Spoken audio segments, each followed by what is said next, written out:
to address HBS's distinguished faculty, proud parents, patient guests, and most importantly, the class of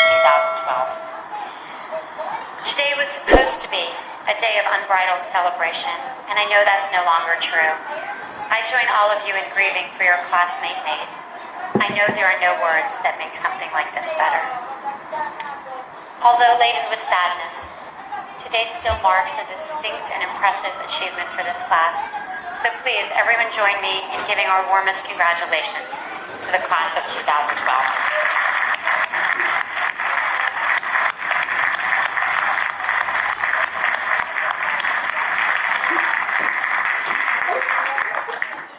When the wonderful Dean Noria invited me to speak here today, I thought, come talk to a group of people way younger and colder than I am.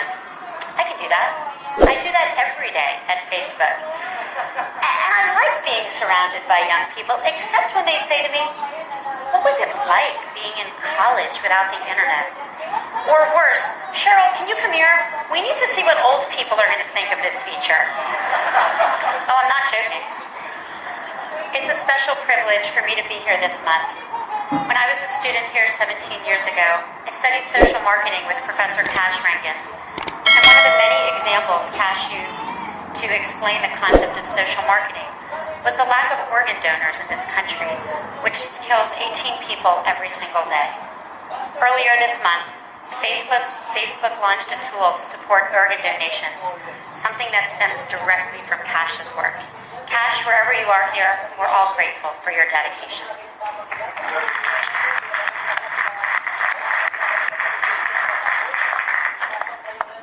So it wasn't really that long ago when I was sitting where you are, but the world has changed an awful lot. My section, Section B, tried to have HBS's first online class. We had to use an AOL chat room and dial-up service. Your parents can explain to you later what dial-up service is. We had to pass out a list of our screen names because it was unthinkable to put your real name on the internet.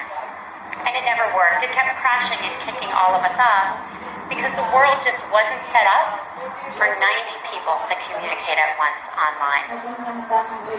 For a few brief moments, though, we glimpsed the future. A future where technology would power who we are and connect us to our real colleagues, our real family, our real friends. It used to be that in order to reach more people than you could talk to in a day, you had to be rich and famous and powerful, be a celebrity, a politician, a CEO. But that's not true today. Now ordinary people have voice, not just those of us lucky enough to go to HBS, but anyone with access to Facebook, to Twitter, to a mobile phone. This is disrupting traditional power structures and leveling traditional hierarchy. Voice and power are shifting from institutions to individuals, from the historically powerless to the historically powerful to the historically powerless. And all of this is happening so much faster than I could have ever imagined when I was sitting where you are today and Mark Zuckerberg was 11 years old. As the world becomes more connected and less hierarchical, traditional career paths are shifting as well. In 2001, after working in the government, I moved out to Silicon Valley to try to find a job. My timing wasn't really that good. The bubble had crashed, small companies were closing, big companies were laying people off. One woman CEO looked at me and said, "We would never even think about hiring someone like you." After a while, I had a few offers and I had to make a decision. So what did I do? I'm MBA trained. I made a spreadsheet and I listed my jobs in the columns and the things of my criteria in the rows and compared the companies and the missions and the roles. One of the jobs on that sheet was to become Google's first business unit general manager, which sounds good now, but at the time, no one thought consumer internet companies could ever make money. I was not sure that there was actually a job there at all. Google had no business unit, so what was there to generally manage? And the job was several levels lower than jobs I was being offered at other companies. So I sat down with Eric Schmidt, who had just become the CEO, and I showed him my spreadsheet, and I said, this job meets none of my criteria. He put his hand on my sheet, and he looked at me and he said, don't be an idiot. Excellent career path. And then he said, get on a rocket ship. When companies are growing quickly and they're having a lot of impact, careers take care of themselves. And when companies aren't growing quickly or the missions don't matter as much, that's when stagnation and politics come in. If you're offered a seat on a rocket ship, don't ask what seat, just get on. About 6.5 years later, when I was leaving Google, I took that advice to heart. I was offered CEO jobs at a bunch of companies, but I went to Facebook as COO. At the time, people said, why are you going to work for a 23-year-old? The traditional metaphor for careers is a ladder, but I no longer think that metaphor holds. It doesn't make sense in a less hierarchical world. When I was first at Facebook, a woman named Lori Golar, a 1997 graduate of HBS, was working in marketing at eBay, and I knew her kind of socially. And she called me and she said, I want to think about, talk to you about coming to work with you at Facebook. So I thought about calling you and telling you all the things I'm good at and all the things I like to do. But I figured that everyone's doing that. So instead, I want to know, what's your biggest problem and how can I solve it? My jaw hit the floor. I've hired thousands of people up to that point in my career, but no one had ever said anything like that, and I had never said anything like that. Job searches are always about the job searcher, but not in Lori's case. I said, you're hired. My biggest problem is recruiting, and you can solve it. So Lori changed fields into something she never thought she'd do, went down a level to start in a new field, and has since been promoted and runs all of the people operations at Facebook and is doing an extraordinary job, having amazing impact. Lori has a great metaphor for careers. She says they're not a ladder, they're a jungle gym. As you start your post-HBS career, look for opportunities, look for growth, look for impact, look for mission. Move sideways, move down, move on, move off. Build your skills, not your resume. Evaluate what you can do, not the title they're going to give you. Do real work. Take a sales quota, a line role, an ops job. Don't plan too much, and don't expect a direct climb. If I had mapped out my career when I was sitting where you are, I would have missed my career. You are entering a different business world than I entered. Mine was just starting to get connected. Yours is hyper-connected. Mine was competitive. Yours is way more competitive. Mine moved quickly. Yours moves even more quickly. As traditional structures are breaking down, leadership has to evolve as well. From hierarchy to shared responsibility, from command and control to listening and guiding. You've been trained by this great institution, not just to be part of these trends, but to lead. As you lead in this new world, you will not be able to rely on who you are or the degree you hold. You'll have to rely on what you know. Your strength will not come from your place on some org chart. Your strength will come from building trust and earning respect. You're going to need talent and skill and imagination and vision. But more than anything else, you're going to need the ability to communicate authentically, to speak so that you inspire the people around you, and to listen so that you continue to learn each and every day on the job. If you watch young children, you'll immediately notice how honest they are. My friend Betsy in my section a few years after business school was pregnant with her second child. And her first child, Sam, was about 5. And he looked at her and said, Mommy, where's the baby? And she said, well, the baby's in my tummy. And he said, really? Aren't the baby's arms in your arms? And she said, no, the baby's in my tummy. Really? Are the baby's legs in your legs? No, whole baby's in my tummy. And he said, Mommy, then what is growing in your butt?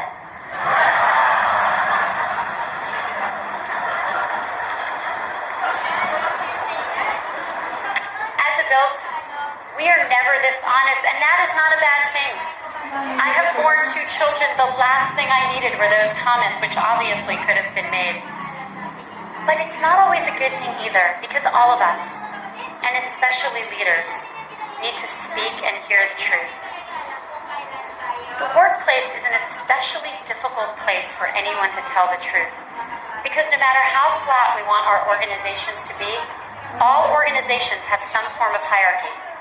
And what that means is that one person's performance is assessed by someone else's perception.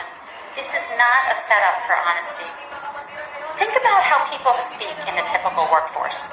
Rather than say, I disagree with our expansion strategy, or better yet, this seems truly stupid, they say, well, I think there are many good reasons why we're entering this new line of business, and I'm certain the management team has done a thorough ROI analysis. I'm not sure we fully considered the downstream effects of taking this step forward at this time. As we would say at Facebook or on the internet, 3 letters, WTF. Truth is better served by using simple language. Last year, Mark decided to learn Chinese, and as part of studying, he would spend an hour or so each week with some of our employees who are native Chinese speakers. One day, one of them was trying to tell him something about her manager, so she said this long sentence, and he said, simpler, please. And then she said it again, and he said, no, I still don't understand, simpler, please. And so on and so on. Finally, in sheer exasperation, she bursts out, my manager is bad! Simple and clear, and super important for him to know. People rarely speak this clearly in the workforce or in life. And as you get more senior, not only will people speak less clearly to you, but they'll overreact to small things you say. When I joined Facebook, one of the things I had to do was build a business side of the company, put some systems into place, but I wanted to do it without destroying the culture that made Facebook great. And so one of the things I tried to do was encourage people not to do formal PowerPoint presentations for meetings with me. And I would say things like, don't do PowerPoint presentations for meetings with me. Why don't you come in with a list of what you want to discuss? But everyone ignored me, and they kept doing their PowerPoint presentations, meeting after meeting, month after month. So about 2 years in, I said, okay, I hate rules, but I have a rule. No more PowerPoint in my meetings, and I mean it. No more. So about a month later, I went out and I was about to speak to our global sales team on a big stage, and someone came up to me and said, before you get on that stage, you really should know everyone's pretty upset about the no PowerPoint with clients thing. And I said, what no PowerPoint with clients thing? They said, you made a rule, no PowerPoint. So I got on the stage and said, 1, I meant no PowerPoint with me. But 2, more importantly, next time you hear something that's really stupid, don't adhere to it. Fight it or ignore it, even if you think it's coming from me or Mark. A good leader recognizes that most people won't feel comfortable challenging authority, so it falls upon authority to encourage them to question. It's easy to say that you're going to encourage feedback, but it's hard to do because unfortunately it doesn't always come in the format we want to hear it.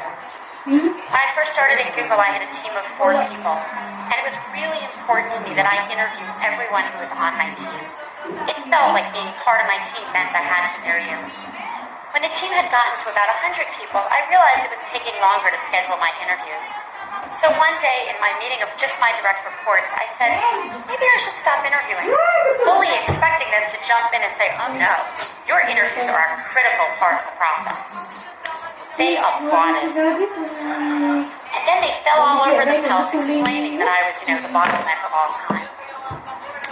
I was embarrassed, and then I was angry. And I spent a few hours just quietly fuming. Why didn't they tell me I was a bottleneck? Why did they let me go on slowing them down? And then I realized that if they hadn't told me, that was my fault. I hadn't been good enough to tell them I wanted that feedback. And I would have to change that going forward. When you're the leader, it is really hard to get good feedback and honest feedback, no matter how many times you ask for it. One trick I've discovered is I try to speak really openly about the things I'm bad at, because that gives people permission to agree with me, which is a lot easier than pointing it out in the first place. So to take one of many possible examples, when things are unresolved, I I can get a tad anxious. Really, when anything's unresolved, I get a lot anxious. I'm quite certain no one has ever accused me of being too calm. So I speak about it openly, and that gives people permission to tell me when it's happening. But if I never said anything, would anyone who works at Facebook walk up to me and say, hey Sheryl, calm down, you're driving us all nuts? I don't think so.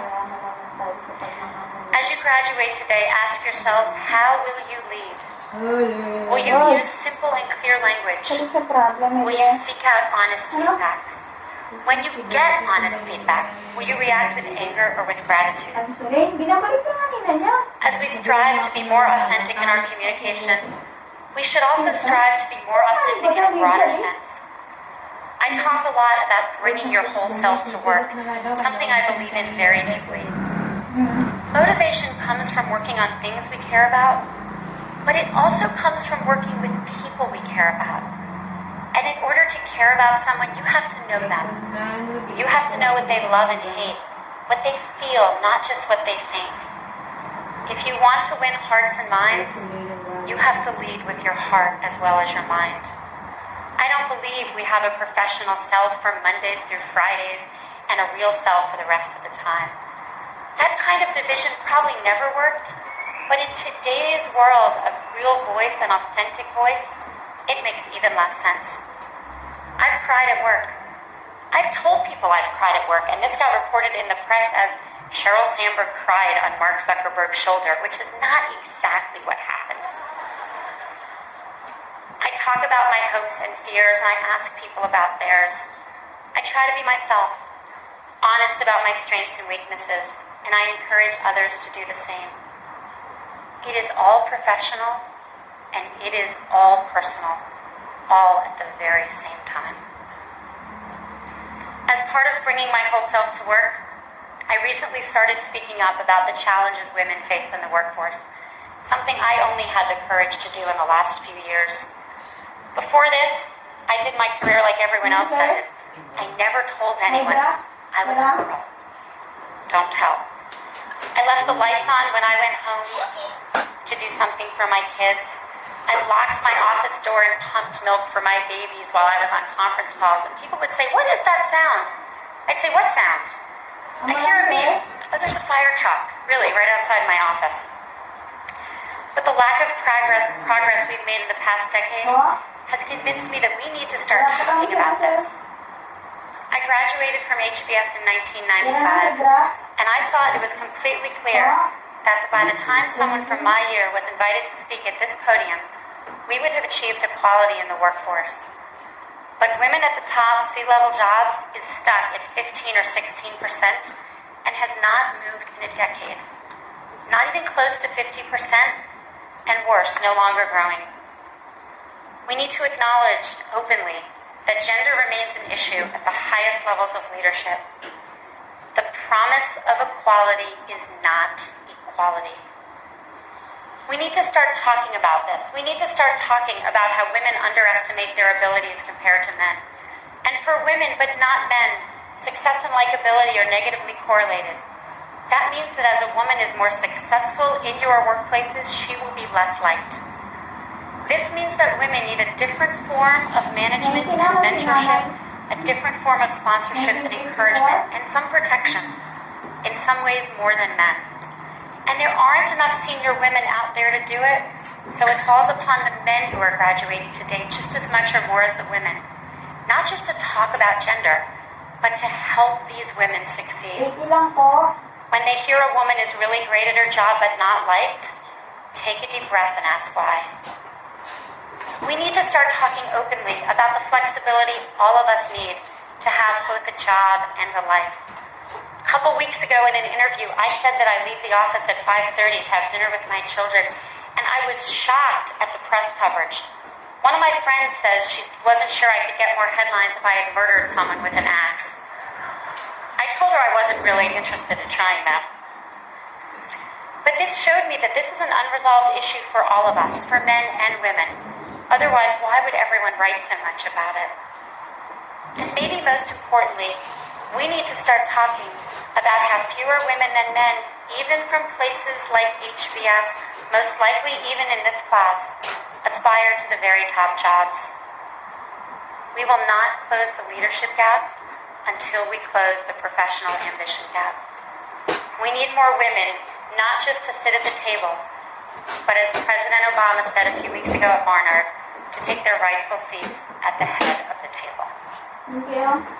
One of the reasons I was so excited to be here today is that Dean Noria told me that this year is the 50th anniversary of letting women into this class. Your dean is so passionate about getting more women into leadership positions, and he told me he wanted me to speak this year for that reason. I met a woman from that first class once. She told me that when they first came in, the first class of women, they took a men's room and converted it to a women's room. Made sense.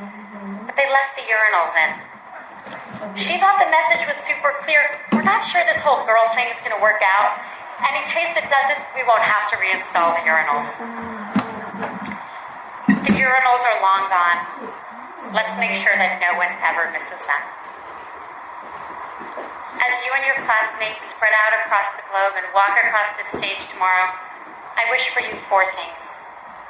First, that you keep in touch via Facebook. This is critical to your future success. And we're public now, so can you click on an ad or 2 while you're there? 2, that you make the effort to speak as well as seek the truth. 3, that you remain true to and open about your authentic self. And 4, most deeply, that your generation accomplishes what mine has failed to do. Give us a world where half our homes are run by men and half our institutions are run by women. I'm pretty sure that would be a better world. I join everyone here in offering my most sincere congratulations to the class of 2012. With your authentic selves, give yourselves a huge round of applause.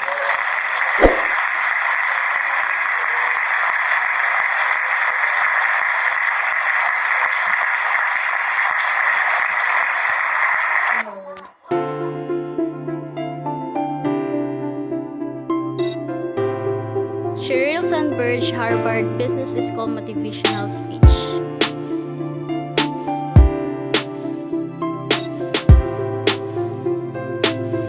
Sheryl Sandberg, the American entrepreneur, tech executive, author, and current COO of Facebook, is the next addition to our list of the best motivational speeches with her talk at the Harvard Business School in 2012. Aside from talking about her own experiences as an entrepreneur and her work at Facebook with Mark Zuckerberg, Sandberg mentions a very pertinent idea, one that we can all do well to remember.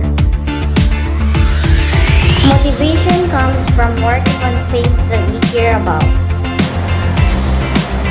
This is certainly true for entrepreneurship. Those who are running businesses and working to tackle problems which engage team are more likely to find success. And according to Sandberg, it's so important that we continue to work because that's the most important thing.